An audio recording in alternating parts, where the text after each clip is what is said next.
Banat TV.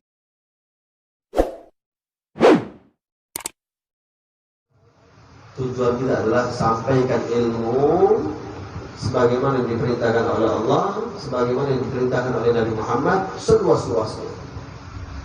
Tugasnya Allah yang memikirkan bagaimana rezekinya kalian. Gak usah kalian sibuk memikirkan rezeki kalian di dalam menyampaikan ilmunya Allah Subhanahu wa ta'ala. Warahmah fil akhirah. Begitu juga ilmu yang manfaat itu adalah ilmu yang membawa kita lebih ingin untuk mendekat dengan akhirat. Itu ilmu apa? Itu ilmu agama semua. Ilmu dunia kita belajar bukan mau dekat sama akhirat, maunya lama-lama di dunia. Kita belajar ilmu bisnis, ilmu manajemen. Udah capek kita belajar, terus kita menganggap, oh saya mau belajar ini untuk saya cepat mati. Kan enggak. Orang belajar ilmu bisnis, gimana caranya bisnisnya itu lancar? Dia tumpuk hartanya, dia banyak-banyakkan hartanya. Supaya apa? Supaya dia hidup nikmat. Di mana nikmatnya? Di dunia. Di akhirat.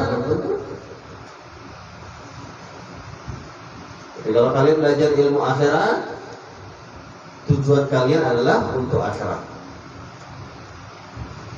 Orang yang belajar ilmu dunia, tujuannya untuk sampai ke dunia. Orang yang belajar ilmu akhirat, insya Allah kalau hatinya ikhlas, benar-benar dia belajar, tujuannya untuk akhirat. Wahadal alim mabthuth fil kitab wa sunnah wa kutubil a'immah wa jama'a al-imam al-Ghazali fi kutubil 'azimatul qadar wal kabiratul khatar. Inna man lahu basirah fid din wa rusukh fil 'ilm wa kamal fil ghayyin. Dan ilmu tersebut didapatkan dalam kitab Al-Quran, As-Sunnah, dan Hadis, dan juga kitab-kitab para imam, para salaf. Wa qad jama'a al-Imam al-Ghazali, yang telah dikumpulkan juga semisal Imam al-Ghazali fi kutubihi al-'azimatul qadar, di dalam kitab-kitabnya beliau yang agung, Al-Kabiratul Khatar, yang begitu juga yang begitu besar luas. Inna man lahu basirah fid din, yang memiliki pemahaman yang dalam di dalam agama, wa rusukh fil ilmi wa kamal fil yaqin, dan juga memiliki kemapanan dan kekuatan ilmu di dalam keyakinan kepada Allah Subhanahu wa taala. Fawadhib ala muta'alatiha in kana laka himmah fi suluki tariq wa raghbah fi usul ila maratib tahqiq. Maka mutalaah, banyak-banyak itu baca kitab itu. Al-Quran, Sunnah, kitab salaf, tasawuf, Imam al-Ghazali, imam yang kita baca ini Imam al-Haddad. Baca Bidayatul Hidayah, baca Minhajul Abidin, Imam al-Ghazali, baca. Nanti kalau sudah tinggi, baca Ihya Ulumuddin, baca Nasaih Diniyah, baca Risalatul Muawanah, baca Adab Sulukil Murid, baca Risalatul Mudzakarah, dan kitab-kitab Imam al-Haddad yang lain. Baca. Habib, tapi tidak diwajibkan baca. Jangan hanya sekedar menganggap kalau sudah nggak diwajibkan berarti nggak wajib baca. Baca. Kita bukan baca itu kitab untuk wajib atau tidak, tapi untuk benerin hati kita. Terserah mau diwajibkan sama pondok atau enggak, di pesantren diwajibkan atau enggak, tapi kita butuh untuk bersihin hati kita. Bukan untuk sebagai keren-kerenan, oh saya udah baca ya, kemudian tidak ada urusan. Kita mau baca kitab-kitab salaf untuk benerin hati kita, supaya hati kita bisa seperti dengan hati-hatinya mereka, hatinya para salaf. Gak pengen yang orang punya sifat lembut semisal para salaf, punya sifat tawadhu semisal Imam Al-Habib Umar bin Abdurrahman. Sampai dikatakan oleh Habib Abdullah Al-Haddad, ma'afil qaum aktsar tawadhu'an min Umar bin Abdurrahman. Tidak ada di dunia ini yang pernah lebih tawadhu melebihi Umar bin Abdurrahman al-Waqqas. Pengen dia punya ilmu semisal Imam Abdullah bin Abdurrahman Al-Baqi, murid Imam Al-Haddad yang disebut Allamatud Dunya, orang paling alim di dunia. Tak pengen ente punya kewalian, hati yang bersih, jujur semisal Syekh Abdul Qadir Jailani. Dari mana kita bisa belajar? Dari mana kita bisa tahu tentang sifat-sifat mulia dengan kitab-kitab mereka. Dalam kitab tasawuf, sofa, bersihin hati. Itu gunanya belajar tasawuf, untuk membersihin hati, bukan untuk bangga-banggaan. Kamu udah baca Ihya belum? Untuk apa baca Ihya kalau nggak dipahamin apa yang dalam kitab Ihya? Ya, baca. Dan tanda ulama akhirat, tanda ulama yang benar, sukanya mereka dengan kitab-kitab Imam Al-Ghazali. Tanda ulama su, bencinya mereka dengan kitab-kitab Imam Al-Ghazali. Wabil khusus Ihya Ulumuddin.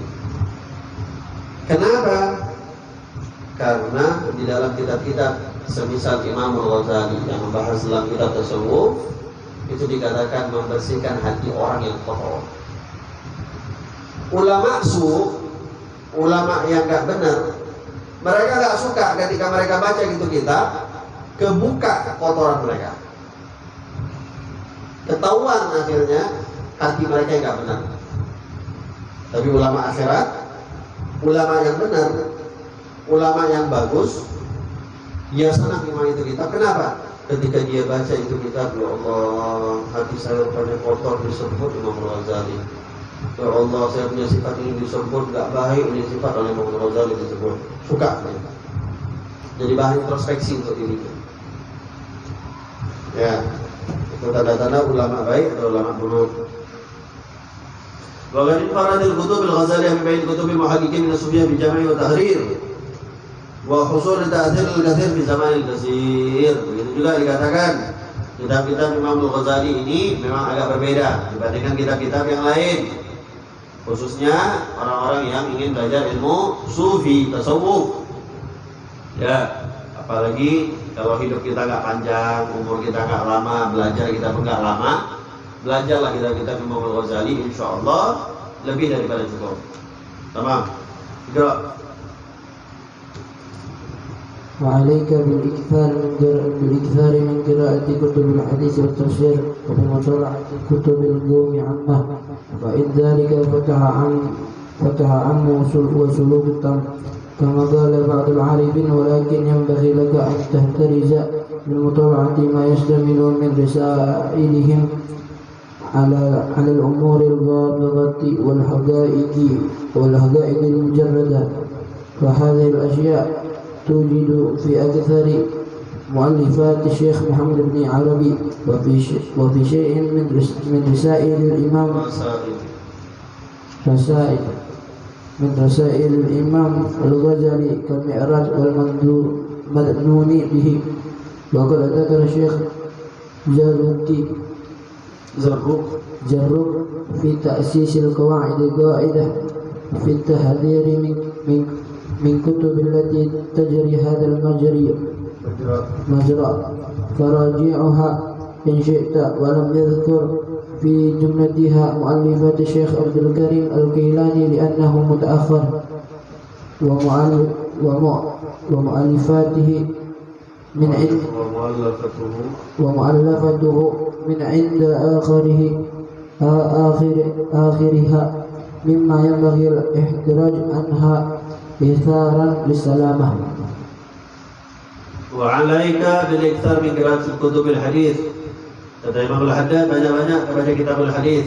Bukhari kah, Muslim kah, Abu Dawud kah, Nasa'i kah, Muwatta kah, macam-macam, Tirmidzi dan yang lain-lain. Baca kitab al-hadis.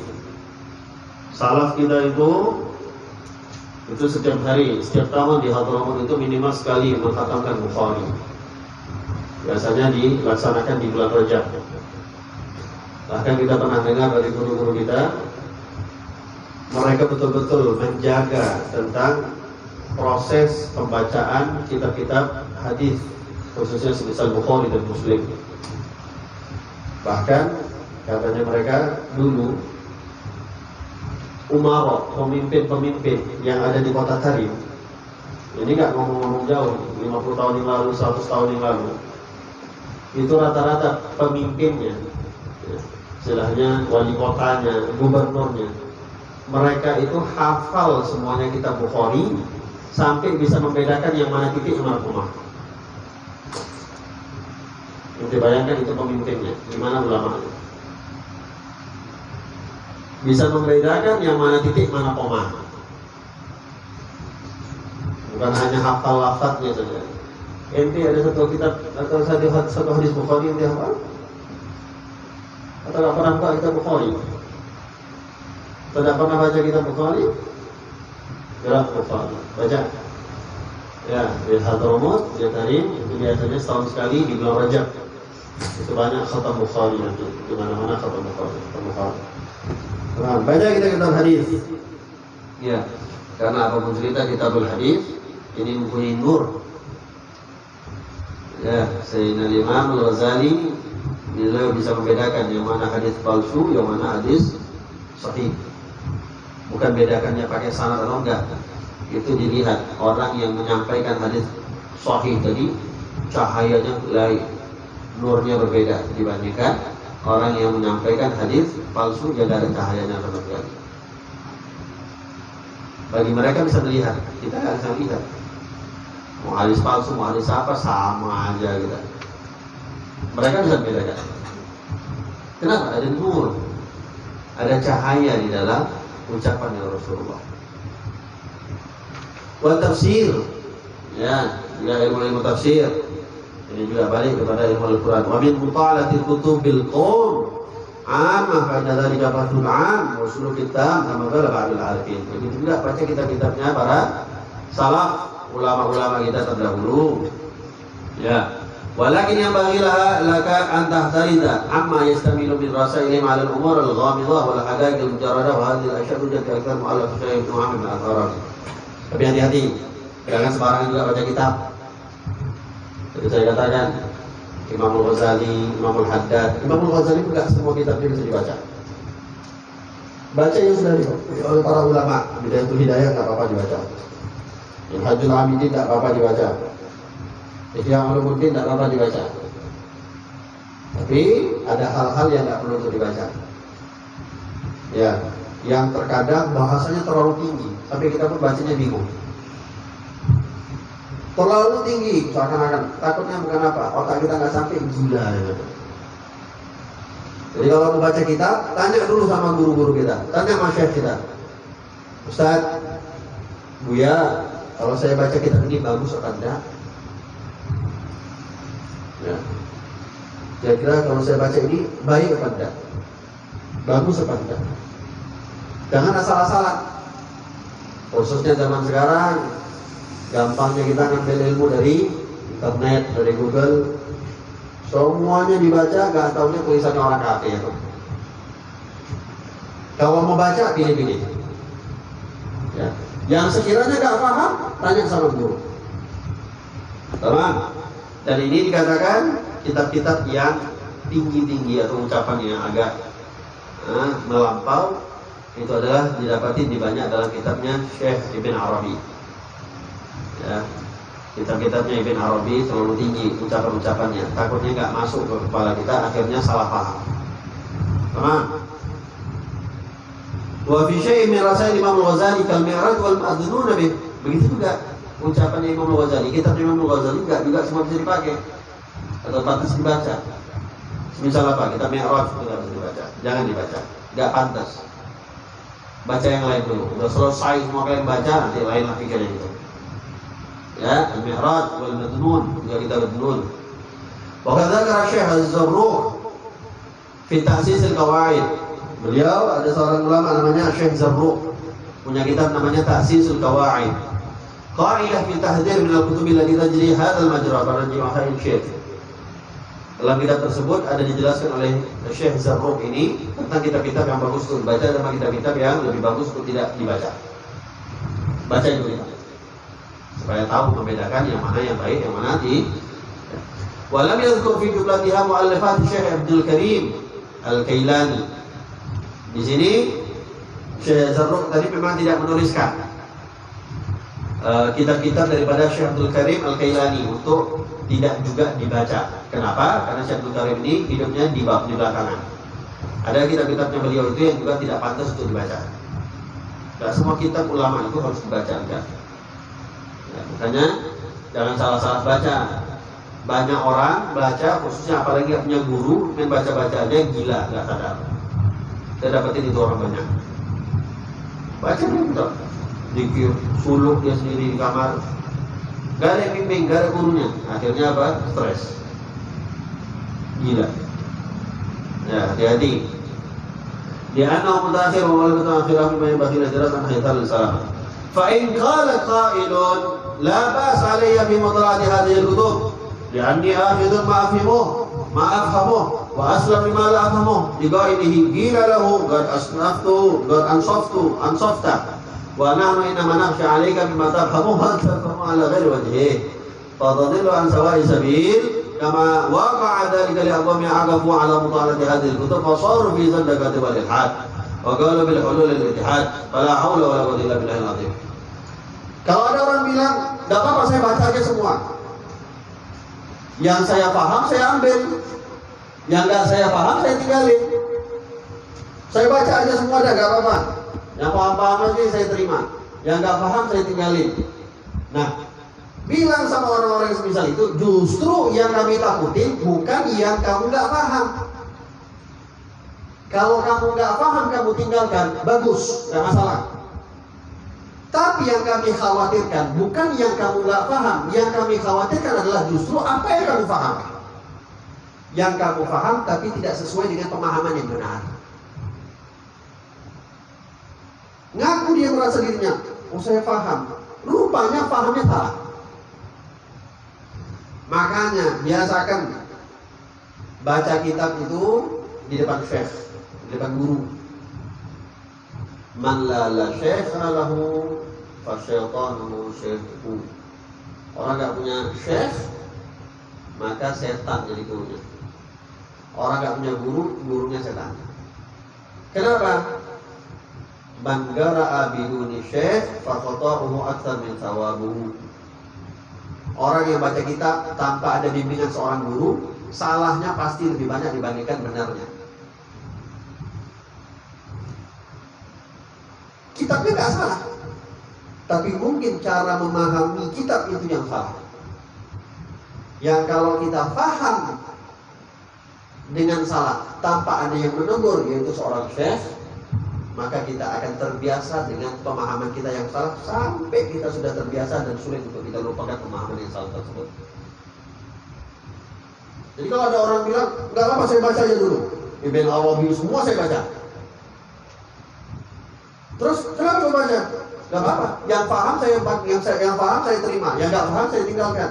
Justru yang kamu nggak paham itu yang lebih paham.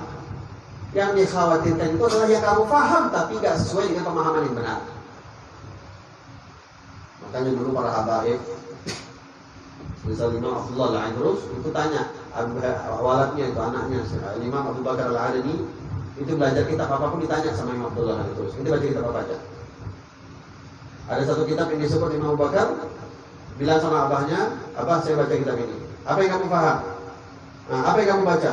Ada sebahagian yang saya paham dan sebahagian lagi tidak.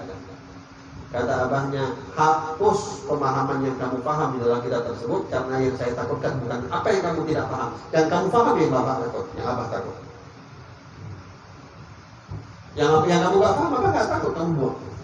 Yang kamu paham yang justru bikin Al-Imam Abdullah Al-Aidrus takut, khawatir. Kenapa? Pahamnya salah jalan. Ya, lihat hati-hati di dalam, nggak semua juga kitab itu benar. Makanya kita punya guru, kita punya ulama, tanya sebelum membaca kitab apapun. Dan jangan merasa diri kita seakan-akan kalau sudah keluar dari pondok bebas mau baca kitab apa aja bebas. Tidak. Sampai kapanpun Anda tetap harus memiliki seorang guru, walaupun Anda sudah jadi guru. Itu dulu Al-Habib Umar bin Habib sering kalau kita ikut madras di Rubat. Di Rubat Tarim itu ada satu taklim namanya madras. Sudah zaman ratusan tahun.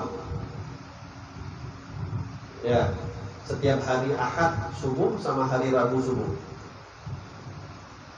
ba'da isyraq, pagi, ba'da salat isyraq. Itu ada madras. Habib Umar kurang alim apa? Sak dunia semua tahu. Tapi sering kita hadir madras, Habib Umar hadir dan beliau baca kitab di depan Habib Salim Syafi'i. Habib Umar baca kitab sama kita. Yang menerangkan cuma satu orang, Habib Salim Syafi'i. Habib Umar termasuk yang duduk di depan baca kitab. Bukan duduknya di sandara, enggak, duduknya di depan baca kitab. Habib Salim yang di sandara dibaca yang jelasin. Kira-kira dapat enggak kita ulama di Indonesia yang udah alim terkenal di mana-mana masih mau datang majelis orang? Gengsi lah. Apalagi nanti kalau udah di majelis orang nggak disuruh ceramah, gengsi lah. Jadi saya kayak nggak ada harga dirinya. Apalagi disuruh baca kitab doang, wah, nafsu. Di Hadramut biasa. Hadir majelisnya orang, walaupun dia nggak ceramah, walaupun dia cuma mendengarkan. Kenapa? Ingin mengambil keberkahan. Nggak merasa dirinya seakan-akan guru yang paling alim, ya, nggak boleh lagi belajar sama siapapun. Tapi senantiasa mereka merasa dirinya adalah sebagai talib, orang yang untuk ilmu. Senantiasa. Abu Bakar masyhur berapa kali sering datang hadir di maulid di Darul Mustafa, dengarkan ceramahnya orang-orang, menjadi mustami' juga. Ya, lihatlah kita itu sampai kapanpun harus punya guru. Jangan merasa kalian sudah menjadi ustaz, sudah menjadi orang alim, keluar dari pondok seakan-akan bebas mau baca kitab apa aja. Oh, saya kan sudah alim lah. Tetap di atas langit ada langit. Sehebat apapun Anda, pasti ada yang lebih hebat lagi di atas Anda. Ya, ya, banyak-banyak belajar atau banyak-banyak baca kitab salaf, kitab hadis, tafsir, atau kitab-kitab salaf, tasawuf yang lain. Imamul Haddad bagus untuk dibaca.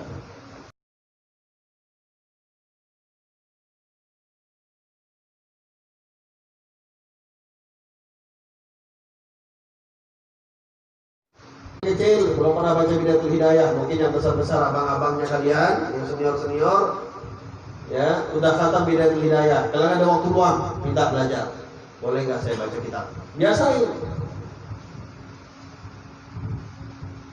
Jangan seakan-akan abang kelas kita tuh, ya udahlah, jangan nanti. Ambil ilmunya mereka, biasakan, manfaatkan waktu.